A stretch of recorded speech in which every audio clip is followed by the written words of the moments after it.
presented by First Commonwealth Bank. It's AM 1160 WCCS 101.1 FM. Bob Pollock is here from the Extension Service, and before we start talking about lawns and gardens and such, and you can call folks 479-1160 or 349-WCCS. You have seen this morning numerous roadways that are washed out and just all kinds of damage on your way in, eh? Yes, that's correct. Yeah.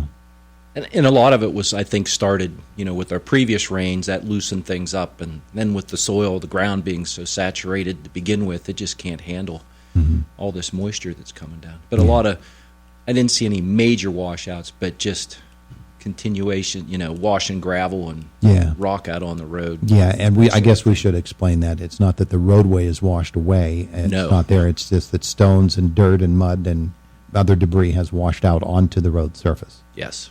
All right, so folks in Clymer, be especially cautious today. In the words of some Clymer officials this morning, the town is a total wreck, and they are working hard to get it cleaned up, but it's going to take a while.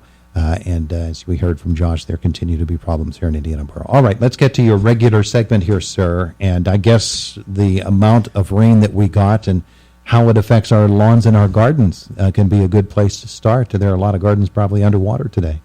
There may be, or they're very saturated at least. Yeah. It's making it very challenging now to garden with the amount of moisture that's in the soil, plus what we continue to get, all these wetting periods. We call them wetting periods. And every time we have a wetting period, then that increases the chance that we can run into disease problems, especially. And there you're talking about particularly funguses that would form and be brought in on the storm winds. Whether it's there's different bacterial diseases, different fungal diseases. And of course, we can get into viruses and things like that. Viruses tend to be more caused or vectored by insects. So we have insects coming and feeding on the plants. They've already been feeding on other things like broadleafed weeds, and they'll feed on those. There can be viruses in those weeds. In their feeding, they pick those up, and then when they come to their preferred plants, and it might be cucumbers or something like that, then they'll feed on the cucumbers, and it's not so much the feeding damage like the spotted and striped cucumber beetle cause, but it's the virus that they transmit while they are feeding that then. And once those viruses get internally into the plant, then they will just cause a whole decline of the plant. And a lot of times that's why plantings end up not performing as well as you would like and shortens the life of them. They'll start to produce, and then all of a sudden you'll see a vine go and another vine, and the whole plant goes down. A lot of times those are viruses that are internally in the plant, get moved throughout the whole plant and cause the plant to die. Yeah. Starting to see a lot of foliar type diseases on tomatoes and other garden plants, and that can be ornamental plants as well as vegetable plants. Leaf spotting. That leaf spotting then turns into areas that are affected, and then sometimes we can get leaf yellowing and leaf dropping as a result of that. So all of that is happening in the garden, and I guess the best thing to do is just watch and see what develops and then maybe move to treat? Well, yeah, at this point, with fungal diseases, we pretty much have to try and prevent them from happening. It's very we can't take back, once we get leaf spotting damage to that leaf, if it's just a little bit, the plant will usually handle that and it's no big deal. But on a season like this where we continually, either by rain, humidity, the dampness that's there, and along with that higher humidity, that's enough to have these disease organisms continue their life cycle and cause new infections. So we have to try and prevent that. So we've got to get in there whenever we do have when the foliage dries off, we need to get in there and treat that ahead of time so that we can then prevent the next round of spores from causing infection and continuing to make it worse. After you have sprayed, say eventually sometime during the next century it does dry out enough to spray for antifungal, then it starts to rain again, and you may have sprayed and it had been on for a day or so, and here comes another drencher. Do you need to go right back in the next time it dries out and spray again? If we get usually if we get an inch to 2 inches or more of rain after a treatment, we would need to reapply. Okay.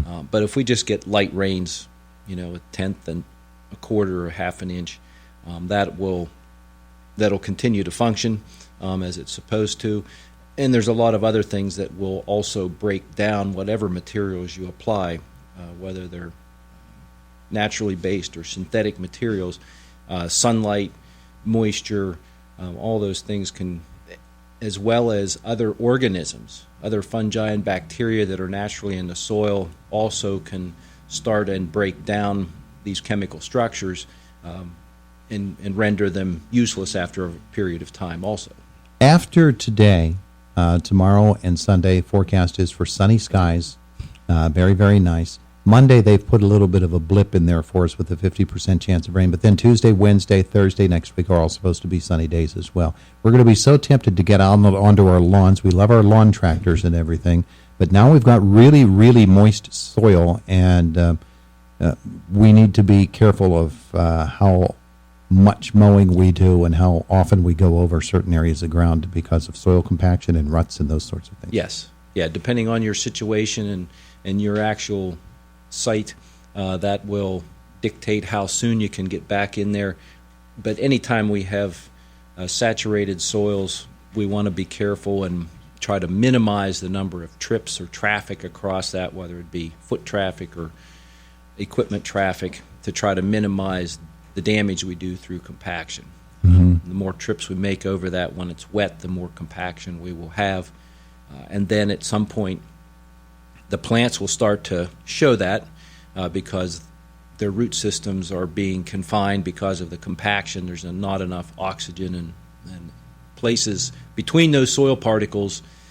So we've got all those soil particles there that butt up against each other.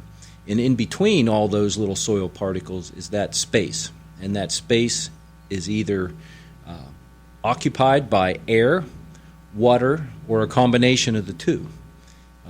And if everything was perfect, we'd have about 50% solid pieces of soil coming together, and we'd have 50% which would then be made up of half air and half water. It's never that way. It might be for short periods of time, but there's always, it's always a moving target. So when we have weather like this, there's less oxygen in the soil because the water is filling up all those spaces between the soil particles. Okay. And so then we get a saturated condition. And we can see plants decline because of that, because the roots die. When the soil stays saturated for too long, or where you have spots where the water puddles for a day or two, after that happens, and eventually the water either percolates down through the soil profile or some of it evaporates, but when it's gone, you may notice in those areas that whether it's lawn or whatever's been growing there isn't growing as well as the surrounding plants are.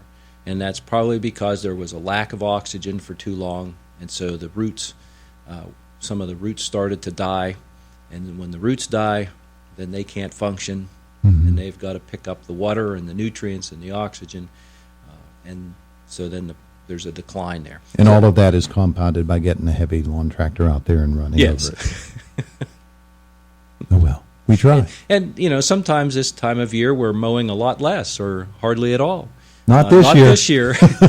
The other thing that we can probably notice in a wet year like this is plants aren't as green sometimes as they should be or could be. And that can be, they can still be growing, but they're an off color, lighter green, little bit of yellowing, and that can be nitrogen deficiency. And because we've had so much rain and water moving down through the soil, the nitrogen that's there that's not been used by the plant, that can get leached. And so then we can end up with some deficiencies of nitrogen. So we might, on a year like this, you might want to apply a little extra nitrogen to your plants to help compensate for that because it's been lost. We don't want to go overboard with that, but we may need to come back in July in your yard, for example. Sometimes we don't want to go near it with any fertilizer because it's so hot and dry. Well, this year it's warm, But we've got ample moisture there that fertilizer will get dissolved and washed in and actually be utilized by those plants that might be suffering a little bit. Just a couple of moments left with Bob Pollock this morning. Somebody asked me to ask you, Japanese beetles this year, were they early? Because they've noticed Japanese beetles. In fact, they've been around for a few weeks now, and it seems like they are a little bit early this year. Yeah, maybe a little bit earlier or more plentiful with that ample moisture, those grubs. So they would have overwintered as larvae or grubs in the soil, and then they would have matured, and they came out as the adult Japanese beetles. And they may have come out a little bit early, but I've noticed more because they can't swim. Yeah, they do. Okay. And earlier, a little bit earlier in the season, we were a little bit ahead of schedule for a while there, especially growing degree days. We're ahead of the curve a little bit, and so it's entirely possible that I haven't specifically tracked that, but I have noticed that they've been out for several weeks and usually a little earlier than normal. All right. There you go. He's Bob Pollock from the Extension Service. If people want to ask him questions, ask you questions, all they need to do is get in touch with you. The office number is 465-3880. Yes, it is. Very good. There you go. That's a memory, man. That's like 20 years. It is. That's 20 years ago I was on that board, and it's still there. It is. All right. Have a lovely weekend, won't you? Yes. See you in the morning. It's AM 1160 WCCS 101.1 FM.